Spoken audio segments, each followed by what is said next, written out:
ಮಾಡ್ತಾ ಇಲ್ಲ, ನಾವು ಫ್ಯಾಟ್ ಬಳಸ್ತಾನೆ ಇಲ್ಲ. ಬರೀ ನಾವೇನು ಬಳಸ್ತಾ ಇದ್ದೀವಿ? ಬರೀ ಕಾರ್ಬೋಹೈಡ್ರೇಟು, ಪ್ರೋಟೀನು, ಮಿನರಲ್ಸ್ಗಳು, ವಿಟಮಿನ್ಸ್ಗಳು ಬಳಸ್ತಾ ಇದ್ದೀವಿ. ಫ್ಯಾಟು ಬಳಸ್ತಿಲ್ಲ. ಇವತ್ತು ಫ್ಯಾಟನ್ನು ಬಳಸ್ತಲೇ ಇರೋದಕ್ಕೆ ಇವತ್ತು ಮನುಷ್ಯನ 99% ಅನಾರೋಗ್ಯಕ್ಕೆ ಕಾರಣ. ಹಾಗಾದ್ರೆ ಫ್ಯಾಟ್ ಎಲ್ಲಿದೆ? ಭಾಳ ಈಗ ಬರಬೇಕಲ್ಲ. ಫ್ಯಾಟ್ ಯಾವ್ದಾಗಿರುತ್ತೆ? ಗುಡ್ ಫ್ಯಾಟ್ ಯಾವ್ದಾಗಿರುತ್ತೆ? ಅಡಿಗೆ ಹಾಕಬೇಕಾಗುತ್ತೆ. ತುಪ್ಪ ಮತ್ತು ಬೆಣ್ಣೆ. ತುಪ್ಪ ಬೆಣ್ಣೆಲಿ ಅಡುಗೆ ಮಾಡ್ತಾ ಇದೀವ ನಾವು? ಮಾಡ್ತಾ ಇದೀವ? ಇಲ್ಲ.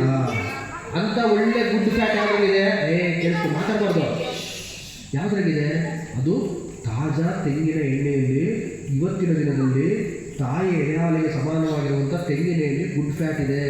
ಇವತ್ತು ಭಾಳ ಜನಕ್ಕೆ ಮೆದುಳು ನಿಷ್ಕ್ರಿಯ ಆಗ್ತಾ ಇದೆ, ಮರವು ಶಕ್ತಿ ಜಾಸ್ತಿ ಆಗ್ತಾ ಇದೆ, ಲಕ್ವ ಜಾಸ್ತಿ ಹೊಡಿತಾ ಇದೆ, ಶುಗರ್ ಜಾಸ್ತಿ ಆಗ್ತಾ ಇದೆ, ಹಾರ್ಟ್ ಅಟ್ಯಾಕ್ ಜಾಸ್ತಿ ಆಗ್ತಾ ಇದೆ. ಆಮೇಲೆ ಇನ್ನೇನು ಅಲ್ಲ ಮಾಮೂಲಿ BP, ಆಮೇಲೆ ಕಿಡ್ನಿ ಸ್ಟೋನು, ಆಮೇಲೆ ಕೊಲೆಸ್ಟ್ರಾಲು. ಈ ಎಲ್ಲದಕ್ಕೂ ಕಾರಣ ಏನು ಗೊತ್ತಾ? ನಾವು ಎಲ್ಲ ಒಂದು ಕಡೆ ಫ್ಯಾಟನ್ನು ಸರಿಯಾದ ರೀತಿ ಬಳಸ್ತಲೇ ಇಲ್ಲ. ಫ್ಯಾಟ್ ಕೆಲವು ಜನಕ್ಕೆ ಒಂದು 0.2 ಬಳಸ್ತಾ ಇಲ್ಲ ಅಡುಗೆಯಲ್ಲಿ. ಅದೇ ದೊಡ್ಡ ಸಮಸ್ಯೆ. ಫ್ಯಾಟ್ ಅಂದರೆ ನಮ್ಮ ಹಿರಿಯರು ಹಿಂದಿನ ದಿನದಲ್ಲಿ ಅವತ್ತಿನ ಕಾಲಕ್ಕೆ ದನ ಸಾಕಿರೋರು ಒಳ್ಳೆ ತುಪ್ಪದಲ್ಲೇ ಇಳಿಯೋರು, ಆ ಮಟ್ಟಕ್ಕೆ ಬಳಸೋರು. ಇವತ್ತು ಅದು ಬಳಸ್ತಲೇ ಇಲ್ಲದೇ ಇರೋದ್ರಿಂದ ಇವತ್ತು ಭಾಳಷ್ಟು ಅನಾರೋಗ್ಯಕ್ಕೆ ತುತ್ತಾಗ್ತಾ ಇದ್ದೀವಿ. ಫ್ಯಾಟನ್ನು ಚೆನ್ನಾಗಿ ಬಳಸಬೇಕು. ಅದಿರೋದೇ ಇವತ್ತಿನ ಇದರಲ್ಲಿ ಗಾಣದ ಎಣ್ಣೆ, ಅದರಲ್ಲೂ ತೆಂಗಿನ ಎಣ್ಣೆಯಲ್ಲಿದೆ. ಯಾಕೆಂದರೆ ತಾಯಿಯ ಎದೆಹಾಲಿಗೆ ಸಮಾನಾಂತರವಾಗಿರುವಂಥದ್ದು ಏನಾರಿದ್ರೆ ಅದು ತೆಂಗಿನ ಎಣ್ಣೆ. ತೆಂಗಿನ ಎಣ್ಣೆ ಇದೆಯಲ್ಲ, ಇಷ್ಟೂ ಕಾಯಿಲೆಗಳನ್ನು ನೀವೇನು ಇಷ್ಟೆಲ್ಲ ಪಿರಮಿಡ್ ಇದೆಯಲ್ಲ, ಈ ಪಿರಮಿಡ್ನಲ್ಲಿ ಬಳಸುವಂಥ ಅಡುಗೆಗೆ ಹಾಕುವಂಥ ಎಣ್ಣೆ ಫ್ಯಾಟ್ ಸರಿ ಇಲ್ಲ ಅಂದರೆ ನೀವು ಎಷ್ಟೇ ಮಿನರಲ್ಸ್ ತಿನ್ನಿರಿ, ಎಷ್ಟೇ ಪ್ರೋಟೀನ್ ತಿನ್ನಿರಿ, ಇನ್ನು ಮುಂದಿನ ಬಿಡಿ ಅದನ್ನು ಕಾರ್ಬೋಹೈಡ್ರೇಟ್ ಅದು ನೀವು ತಿಂತಲೇ ಇರ್ತೀವಿ, ಹೇಳೋದೇ ಬೇಡ. ಇಷ್ಟು ನೀವು ಮಾಡಿದ್ದು ತಿಂದಿದ್ದು ಏನು ಉಪಯೋಗಕ್ಕೆ ಬರೋದಿಲ್ಲ. ಇವತ್ತು ಅಡುಗೆ ಮನೆಯಲ್ಲಿ ಇವತ್ತು ಗುಡ್ ಫ್ಯಾಟ್ ಅಂತ ಇರುವಂತಹ ಎಣ್ಣೆ ಇವತ್ತು ವಿಷ ಆಗಿದೆ. ಏನಾಗಿದೆ? ವಿಷ ಆಗಿದೆ. ಇವತ್ತೆಲ್ಲದು ಈ ವಿಷ ಆಗಿರೋದ್ರಿಂದಲೇ ಇವತ್ತೇನಾಗಿರುವಂಥದ್ದು ಭಾಳಷ್ಟು ಅನಾರೋಗ್ಯಕ್ಕೆ ತುತ್ತಾಗಿದೆ. ಕ್ಯಾನ್ಸರು, ಹುಟ್ಟಿದ ಮಗುವಿಗೆ ಕ್ಯಾನ್ಸರ್ ಇವತ್ತು ಗೊತ್ತೇ ಆಗ್ತಾ ಇಲ್ಲ. ಹಾಗಾಗಿ ಗುಡ್ ಫ್ಯಾಟ್ ಅದಿರೋದು ತೆಂಗಿನ ಎಣ್ಣೆಯಲ್ಲಿ. ನಿಮ್ಗೆ ಹೇಳಕ್ಕೆ ಏನು ಗೊತ್ತಿದ್ದೀನಿ, ಈ ತೆಂಗಿನ ಎಣ್ಣೆಯನ್ನು ನೀವು ಎಷ್ಟೇ ವಿಟಮಿನ್ಸ್, ಎಷ್ಟೇ ಮಿನರಲ್ಸ್ಗಳನ್ನು ಬಳಸ್ತಾ ಇದ್ರು ಫ್ಯಾಟನ್ನು ಬಳಸಿ. ಯಾಕೆಂದರೆ ಮೆದುಳು ಚೆನ್ನಾಗಿ ಕೆಲಸ ಮಾಡಬೇಕು ಅಂದರೆ ಏನಿರಬೇಕು? ಫ್ಯಾಟ್ ಚೆನ್ನಾಗಿರಬೇಕು. ಇಡೀ ದೇಹವನ್ನು ಕಂಟ್ರೋಲ್ ಮಾಡೋದು ಯಾವುದು? ಮೆದುಳು ಕಂಟ್ರೋಲ್. ಏನೇನು ಹೇಳ್ತಾರೆ? ಮೆದುಳು.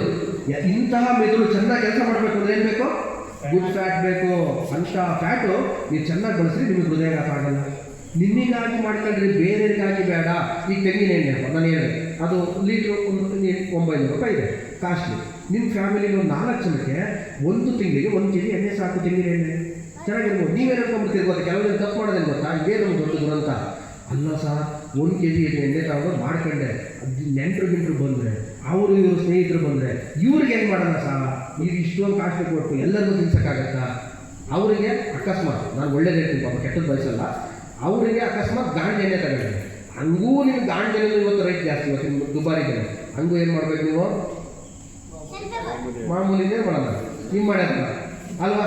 ಯಾಕೆಂದರೆ ಯಾರಿಗಾರು ಆಗಲ್ಲ. ಪಾಕೆಟ್ ಎಣ್ಣೆ ತರಲಿ, ಅದೇನು ಹಬ್ಬ ಹರಿದಿನ ಅಂತ ಮಾಡ್ತಿರೋರು ತಿನ್ನಿಸ್ರಿ, ತಿನ್ನಿರಿ, ನೀವು ತಿಂದರೆ ಅದು ತಿಂದೇ ಮಾಡೋಣ. ನಾನು ಆ ಥರ ಹೃದಯವಂತಿಕೆ ಇದ್ದರೆ ಮಾಡಿದರೆ ಒಳ್ಳೆಯದು. ಅದ್ರಾಗ ಏನಾದರೂ ಭಾಳ ಜನ ಮಾಡೋದಿರ್ತಾರೆ, ಹಿಂಗೆಲ್ಲ ಮಾಡೋಕ್ಕಾಗತ್ತೆ ಅಂತ. ಆ ಥರ ಇದ್ದರೆ ನೀವು ಮಾಡಿದ್ದಾರೆ, ಏನು ಮಾಡಿಲ್ಲ ಆ ಥರ ಮಾಡಿರಿ. ಇದಕ್ಕೆ ನಿಮಗೋಸ್ಕರ ನೀವು ಮಾಡ್ಕೊಳ್ಳಿ. ಒಂದು ಕುಟುಂಬ ಚೆನ್ನಾಗಿರುತ್ತೆ. ನಾನು ಕುಮಾರಣ್ಣ ಹತ್ರ ಮಾತಾಡ್ತಾ ಇದ್ದೆ. ಇವತ್ತು ಒಬ್ಬರು 4 ಜನ ಸ್ನೇಹಿತರು ಸೇರಿದ್ರೆ ಒಂದು ಬಾಟ್ಲು, ಗೊತ್ತಲ್ಲ ಬಾಟ್ಲು ಅಂದರೆ ಏನು? 1,000 ರೂಪಾಯಿ 1 ಗಂಟೆ ಖಾಲಿ ಮಾಡ್ತಾರೆ, ಹೌದಾ? ಅದೇ 1,000 ರೂಪಾಯಿ ಒಂದು ಗ್ಯಾಸ್ ತಂದರೆ ಎಷ್ಟು ದಿನ ಬಳಸ್ಬೋದು? 1 ತಿಂಗಳು ಅವ್ರ ಕುಟುಂಬ ಮಾಡ್ಕೋಬೋದು, ಹೌದಾ? ನೋಡ್ರಿ, 1 ಗಂಟೆಯಲ್ಲಿ ಖಾಲಿ ಆಗುವಂಥದ್ದು. ಅಲ್ಲಿ ಕೈ ಯೋಚನೆ ಮಾಡಲ್ಲ.